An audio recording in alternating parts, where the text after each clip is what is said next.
Today on the podcast, I am chatting with a dear friend, Nathaniel Try, who is an Australian yogi who has been living and teaching yoga in Thailand for almost a decade. Nat is especially passionate about helping children and modern men to embrace this life-changing practice. Nat has completed adult teacher training and advanced teacher trainings, as well as children's teacher training courses. He is the creator of Essential Yoga for Kids and Yoga for Modern Men. In this episode, we dive into all things children's yoga, and Nat gives us a little breathwork exercise that you can implement today.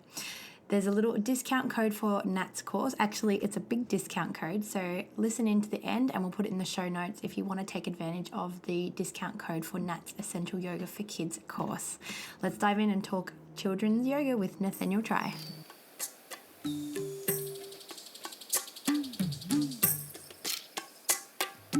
A space for conversation around women's health through the lens of naturopathic and Eastern medicine.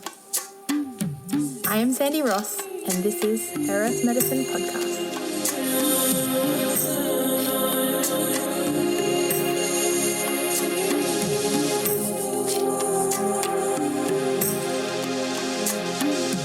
This podcast is multi-leveled. Episodes for patient education to graduate practitioner level.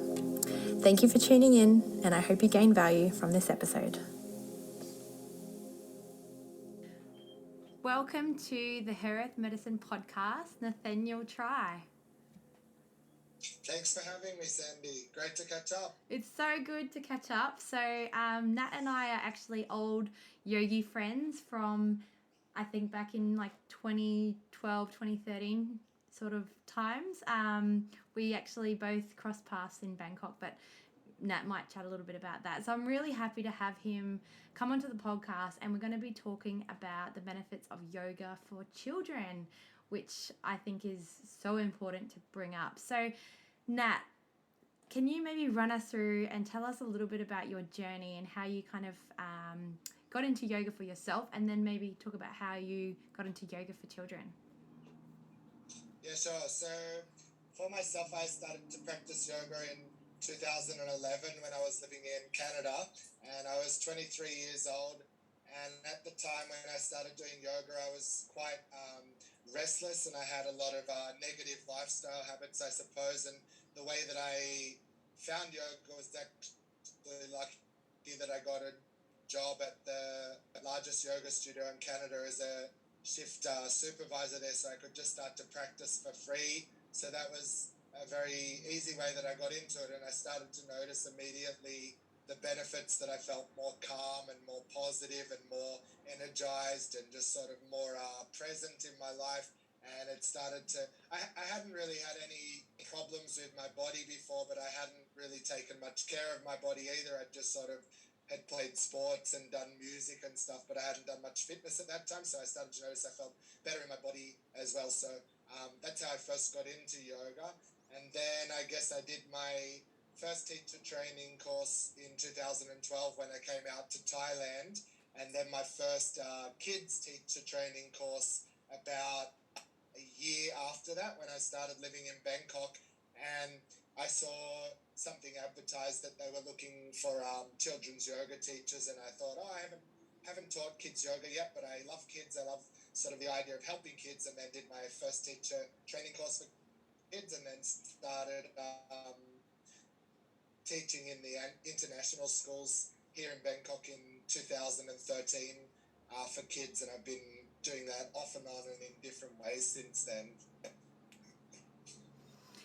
Yeah, so it's something that I think not many people think about for their children. And I mean, a lot of, I guess, women are really into yoga for themselves. You know, small amount of men do yoga, but we don't really consider it as like an essential thing to do for our children. You know, kids are pretty flexible anyway. Maybe the asana part isn't as important as the emphasis is on the asanas, you know, maybe as an adult.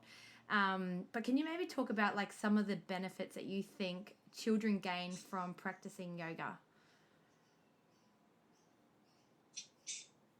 Yeah, definitely. Well, yeah, like kids, if you're thinking of very young kids, yeah, they are naturally flexible, but the way that they might lose their flexibility at a young age, even by the time they're 10 or so, would be just time spent sitting in chairs and in poor positions and not sort of moving around and using their flexibility and their range properly. And that's what I notice with the kids who I work with who are a little bit older, like 10, 11, 12, when they're not very flexible, it's because of their lifestyle habits that have already affected them in their first sort of 10 years.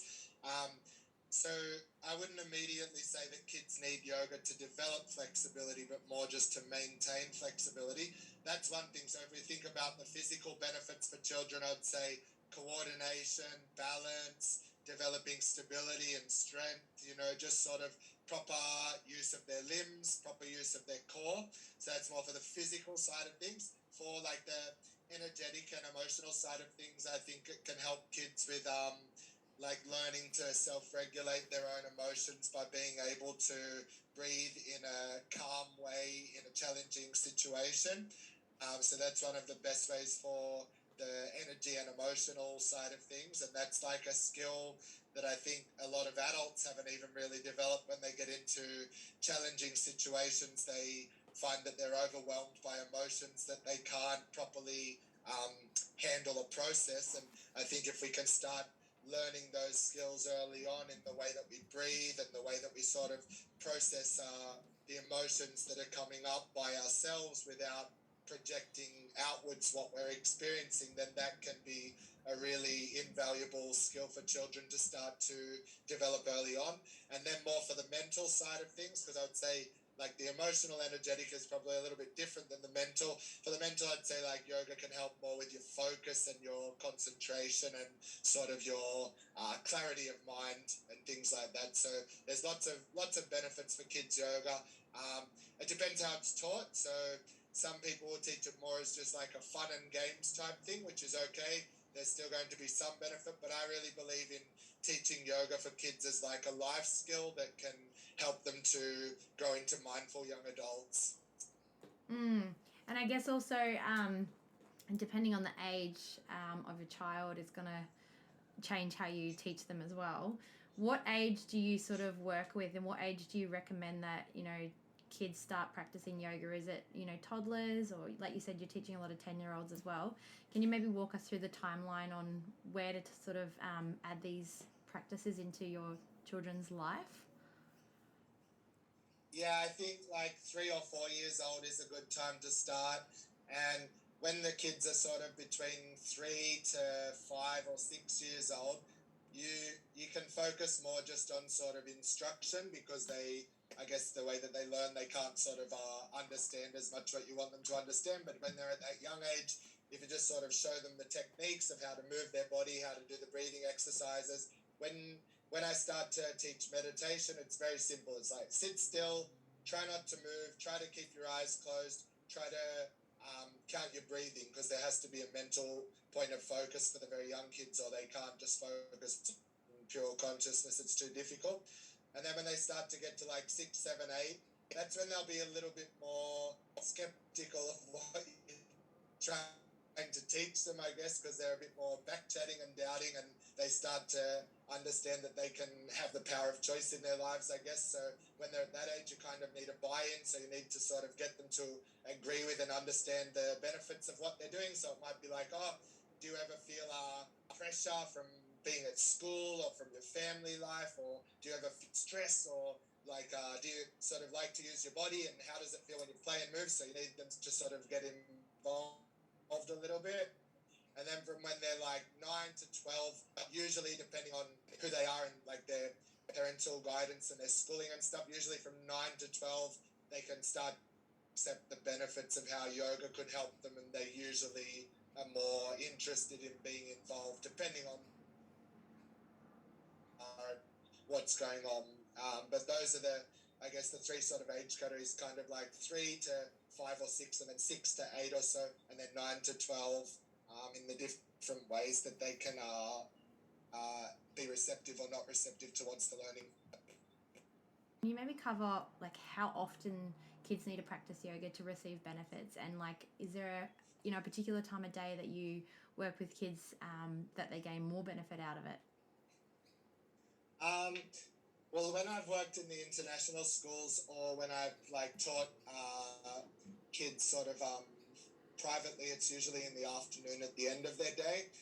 Sometimes I'll help kids on the weekends earlier in the morning. I find that both times are fine. It's just as you would know, like in the afternoon, kids are going to be a little bit more tired and restless, maybe because of what's happened at school throughout the day, but that's not always the case. Maybe they've had a big lunch or they've sat in class all day and they've still got a lot of energy. So for kids, I don't think it's as important as adults in regards to the timing that they practice.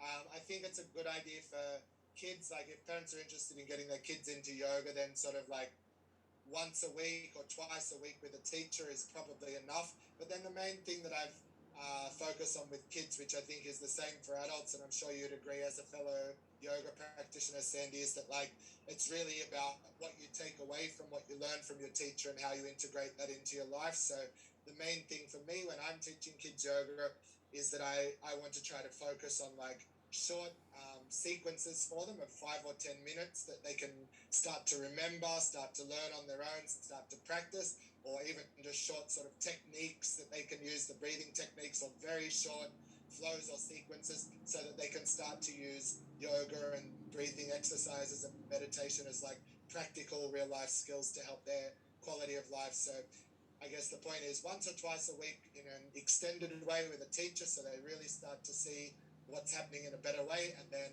if they can start to use the techniques daily and start to be encouraged by parents to use them daily in times of stress or in times when they've been sitting down a lot and they need to move around, or just when they're restless and they have nothing to do, then that's a great way for them to start to integrate the techniques and the teachings of yoga in a way that can help them long term.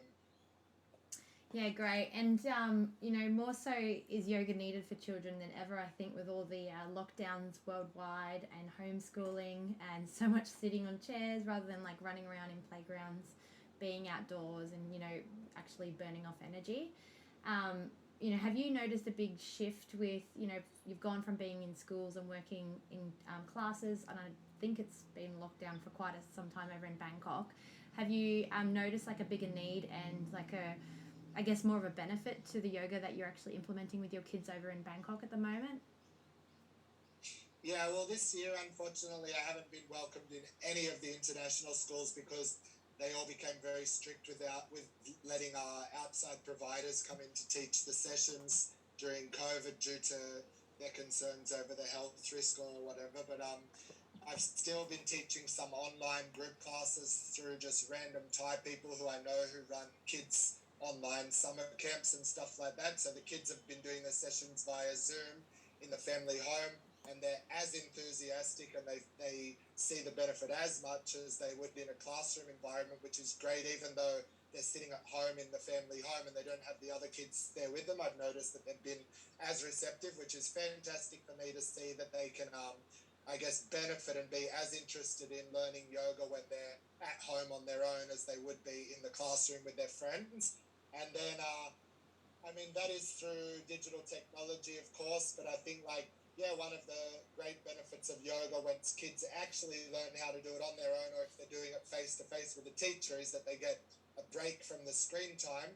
So I'm obviously not giving them that when I'm teaching them through the screen, but I think, digital technology, for all of the bad things we can say about it, if we can use it in a positive and constructive way, it can be a very good tool. So it's not all negative. If they're going to be looking at their screens anyway, they may as well be sort of following and learning something positive that's going to help their quality of life. So yeah, I think like the way that I've noticed, not just since COVID, but in the past sort of 5 or so years since even seeing the schools here becoming more dependent on digital technology, and seeing people like ourselves, like we, even as early as 7 or 8, 9 years ago, we would sort of not be as attached to our phones as we are now. And now we don't even like use the phrase "be right back" anymore online because we're just always connected and looking at our phones. I think that's the problem, is that a lot of kids are the same. They're just constantly addicted and attached to their screens because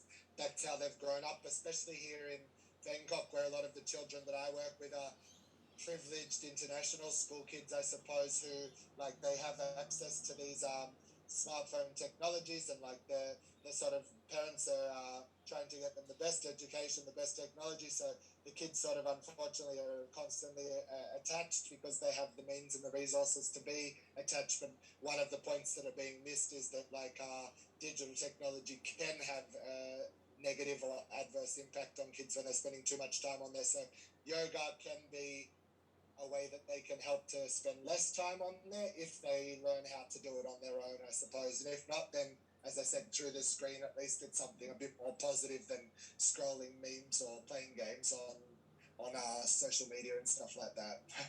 Yeah, so true. And I mean, we only had a few lockdowns here, and I've got young kids, so they're not really on screens yet. I mean, Nala's 6, but I don't really give her a screen. Sometimes I get to watch my phone. But, you know, we actually did some online yoga thanks to you throughout that time. And I found it so beneficial, just, you know, getting them to have that guided meditation or guided asana practice versus something that I can give them.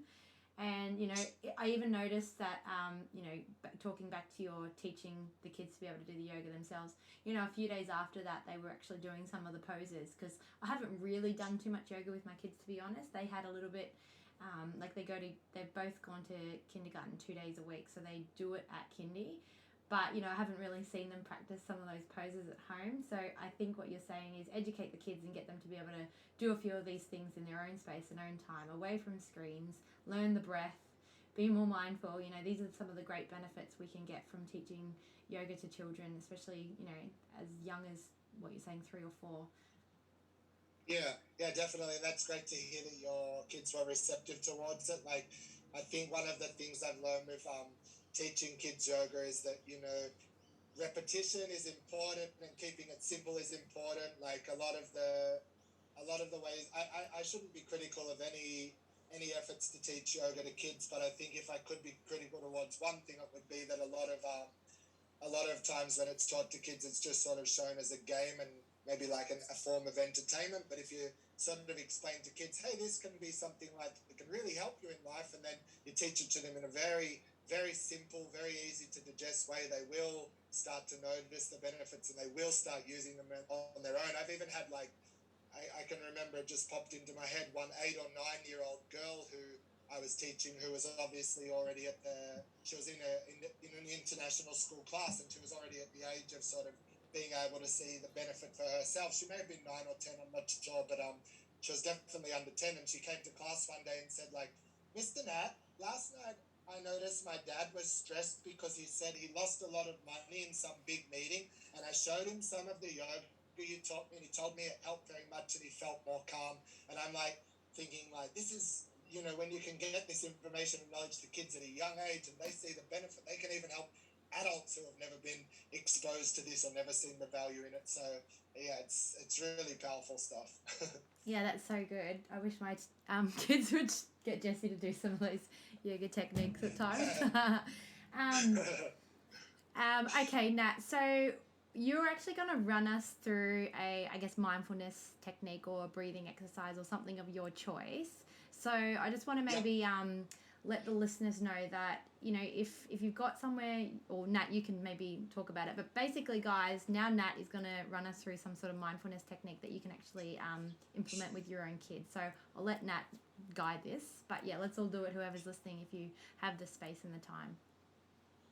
Yeah, cool. So today I want to introduce you guys to a breathwork technique, which is called the balloon breath. Now, to give a little bit of an extra explanation about the purpose for breathing exercises and the benefit for breathing exercises that could be interesting and helpful for you as the adult and listener and for your children is like when we get in times of stress, like if we've had too much coffee or we've been rushing around, or, you know, something happened that rustled our feathers a little bit, we might put ourselves into the fight or flight function of our nervous system, where we're breathing in a shallow way that doesn't really promote inner calm or doesn't really energize us properly, and we can't even think clearly in this time when we're in a fight or flight state. So it can be very helpful for us by using breathing exercises to learn how to put ourselves into more of a rest and relaxation state. And this is more like the state that we would be in after we've eaten a nice big meal at the end of the day and we're relaxing on the couch watching a movie or something like that. So our body will switch in and out of the different states throughout the day depending on sort of what we're doing and what we've consumed and what we're thinking and what we're being exposed to, what's happening in our lives. So the idea is basically if you can use this at any time, but especially if you notice that you've become stressed or if you notice that your kids are sort of anxious about something, this could be a very helpful time to use this breathing exercise. Otherwise, I would also suggest to use this breathing exercise like while you're lying in bed going off to sleep, or even in the morning when you wake up, because if we can use this breathing exercise in the morning when we wake up, then it's like we're setting the tone, setting a calm and positive tone for how we want to experience life throughout the day ahead. Now, some breathing exercises we should do like not after eating or not when we're laying down or something like this, but with this particular breathing exercise you can do sitting, you can do walking, you can do standing, you can do before you've eaten, you can do after you've eaten. It's basically safe for anyone at any time because it's a mild type of breathing exercise. So I said it's called the balloon breath, and this is probably helpful for kids because if you, even for the very young kids, if you want to try to explain to them what's happening with it, you can just show them the idea of blowing up a balloon, and the balloon is our diaphragm. So with the balloon breath, we'll do it together in a moment. I'll explain it first, but basically you exhale all of the air through your nose, and then when you inhale through your nose, you first try to inhale into your lower belly, and then you hold the breath for a moment, like you're blowing up a balloon and then pausing and stopping, and then you inhale again more into your chest and your upper abdomen area, and then you hold, and then you inhale one more time and you try to fill up your upper chest and your throat. So it's like 3 times you inhale and then hold, and each time you're getting more and more full, like you're blowing up a balloon. So the parts again are the lower belly and the upper belly, and then the sort of upper belly and the lower chest, and then more like the upper chest and the throat. So you just sort of imagine inhale, hold, inhale, hold, inhale, hold, and then the last time we hold a little bit longer, and then when you exhale, you can either exhale through your nose or through your mouth if that feels better for you. So you only inhale through your nose, but you can exhale through your nose or mouth, and you try to do the exhale really slowly, like if you would normally exhale for a count of 4, 1, 2, 3, 4, you try to slow it down for a count of more like 6 to 8. So when you slow down the exhale breath, that will also communicate to your nervous system that you're relaxing. Is that explained pretty clearly, Sandy? Do you think we're ready to go? I think so. Okay, awesome. So wherever you are, sit up nice and tall if you're sitting, or if you're laying down or standing, just try and lift your chest open so that your diaphragm is nice and open. So if you're sitting down, just make sure you're not hunching over because that sort of compresses your diaphragm and it's not as easy to take a deep breath then. So sit up nice and tall, or if you're laying on your bed relaxing, open up. And then you can close your eyes if you'd like to. Exhale fully through your nose. Inhale deeply into your belly. Hold the breath. Inhale to your chest. Hold the breath. Inhale to your throat. Hold the breath. And slowly exhale and relax.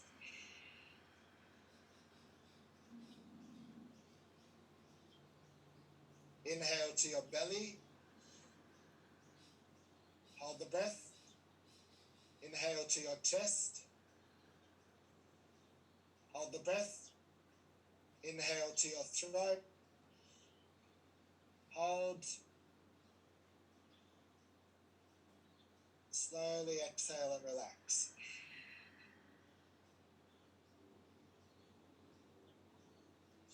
Inhale to your belly.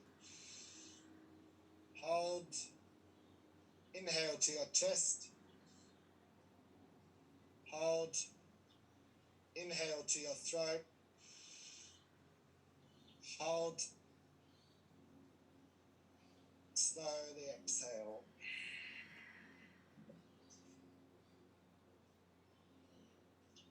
Inhale to your belly. Hold. Inhale to your chest. Hold. Inhale fully to your throat. Hold. Slowly exhale.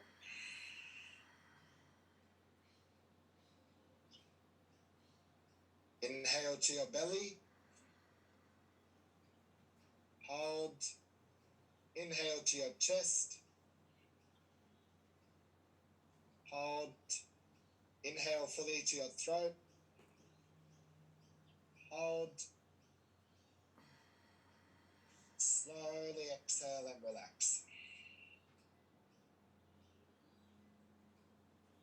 Okay, so that's 5 rounds of the balloon breath that we've just done.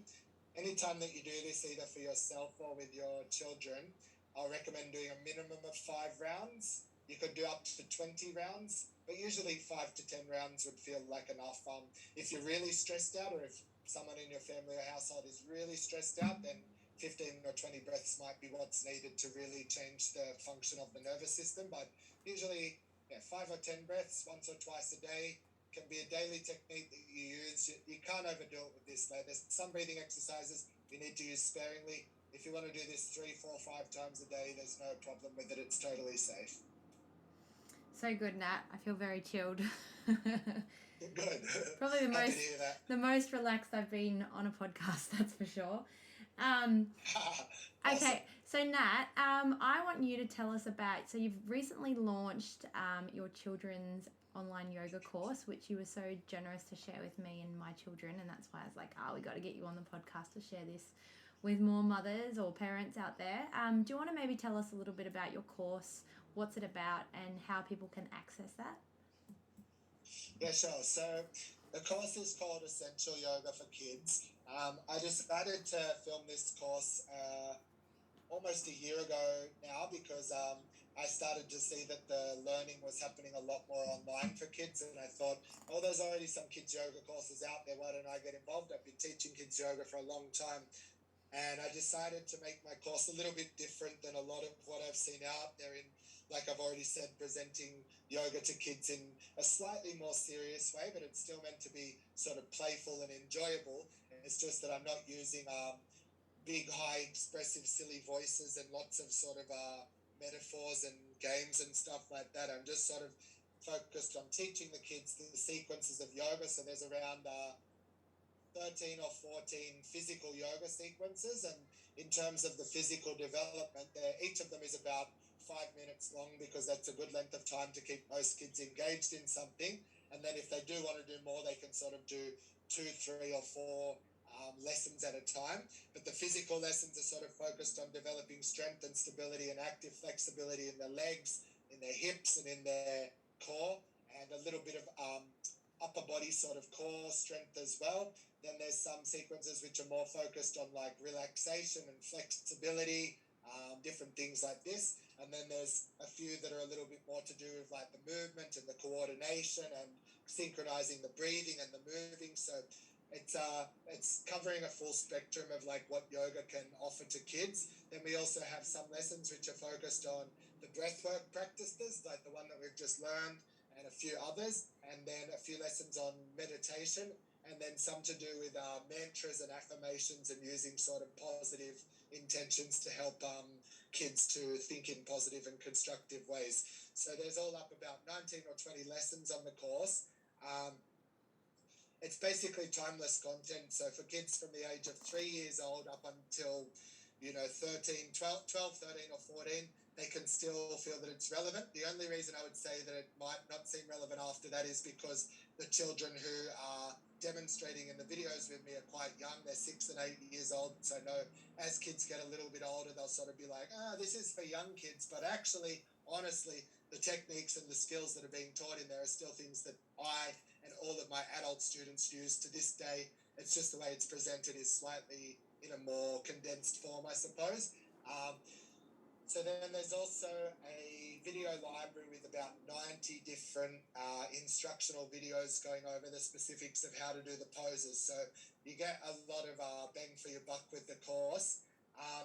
It can be for the older kids, like if they're 6, 7, or 8 years old or a bit older, and they can use digital technology on their own. They can probably go through the lessons on their own. But for the younger kids, for parents, you just sort of press play, and you might need to encourage the kids to follow along and stay involved a little bit. The point is that they will learn the sequences, learn the lessons off by heart, and then eventually they can do them on their own without even needing to follow along with the video lessons. It's all hosted on a website called Thinkific, which is like an online learning platform.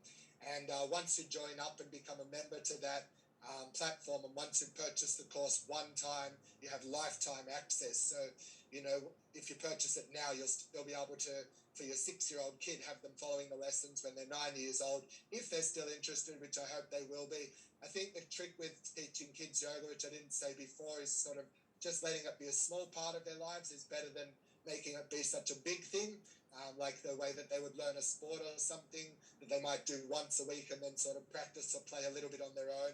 It shouldn't feel forced. It should just feel like something that's encouraged, like brushing your teeth or showering or making your bed, just another habit that's part of their life that can sort of help them to grow into good humans.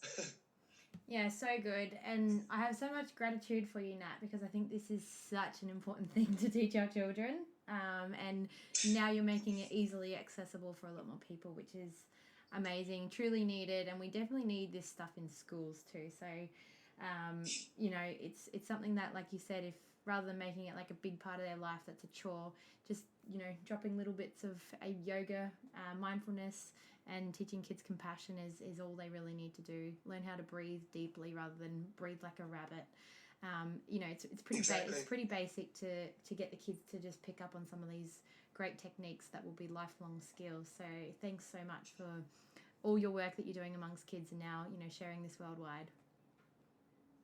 Thank you, Sandy. Thanks very much. And yeah, I fully agree. I hope the children of the future will sort of practice their breathing exercises and yoga in the morning, the same as they brush their teeth and shower and make their beds. Yeah, so needed.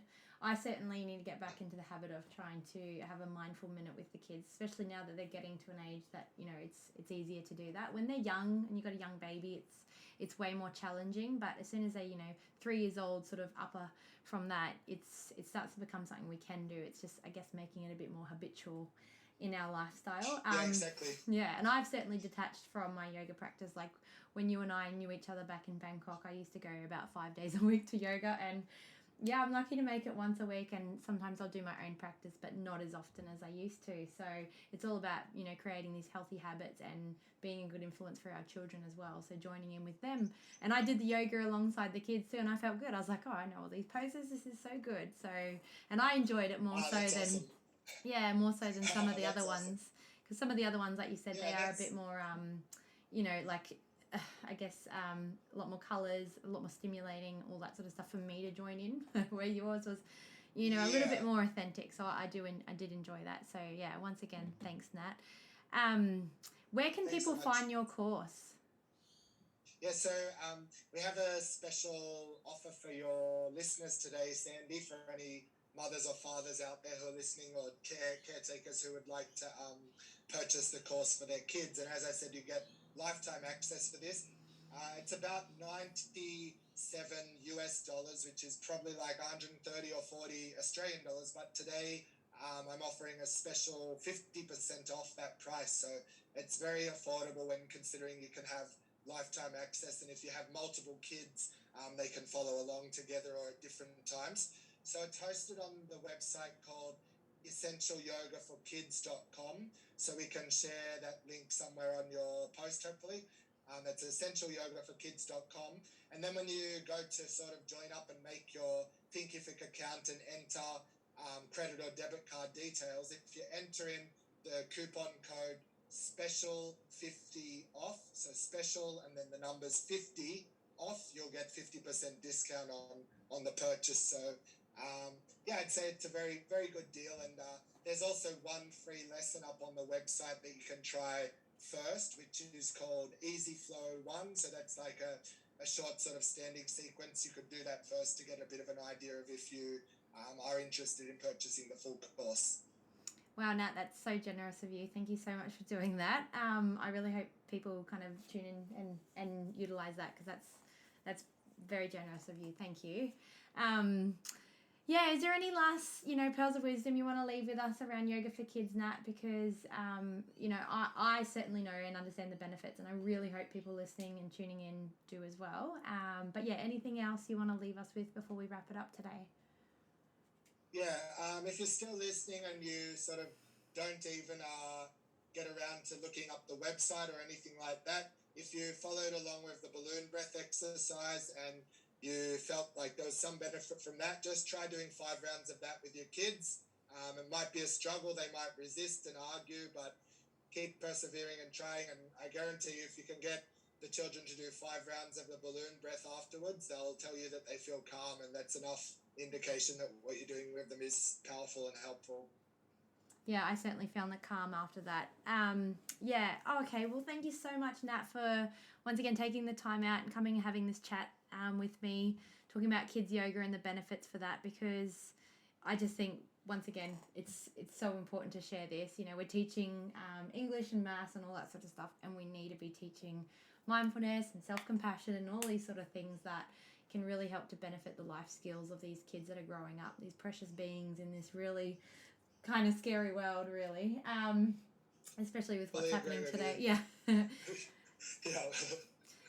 I think like one of the best things as a final note about like yoga for adults or for children is like it can't remove the stresses and the pressures and the sort of negative aspects of reality, but it can give us a really positive sort of coping mechanism and thing that we can use to better navigate the challenges and the stresses of life as they come our way, and it can sort of just give us a way of being more kind and loving and compassionate to ourselves and to others, and to create a sense of inner peace within ourselves that is less susceptible to being disturbed by the negative aspects of society. Yeah, definitely. Nat, where can our listeners find you? So you mentioned the Essential Yoga for Kids website. What about your socials? Yeah, so on Facebook and Instagram, my name on there is not my real name, but it's Nathaniel Simha. So that's Nathaniel, and then Simha, which means lion in the Sanskrit language, Simha. So on Facebook, you just type in Nathaniel Simha, and on Instagram, it's nathaniel.simha. Perfect. Well, thanks again, Nat, for tuning in and sharing your knowledge on yoga for kids. It's been so nice to catch up and chat with you, and I just hope this journey and your mission to spread yoga to children and shift their lifestyles for the benefits of the nervous system is something that flows gently, and people receive it and just take it on board, because obviously you can tell that I'm so passionate about it, and I think it's just one of the biggest missing things in our kids' life. So thank you. Thanks so much, Sandy. Great to catch up, and we see things the same way. And here's a little self-advertisement. I am releasing a children's health course in the start of 2022. It's all things naturopathic and Chinese medicine to help raise your children naturally. I go through things about diet, lifestyle, tips and tricks, tools, and bring in some of those traditional practices we love to use to help support children's immunity, growth, and development. I will be releasing this course probably mid-January, so depending on when you're listening to this podcast, but I am offering a discount code called BLOOM, that's BLOOM, and that will give you $50 off the course. So if that is out, please check it out. Otherwise, stay tuned.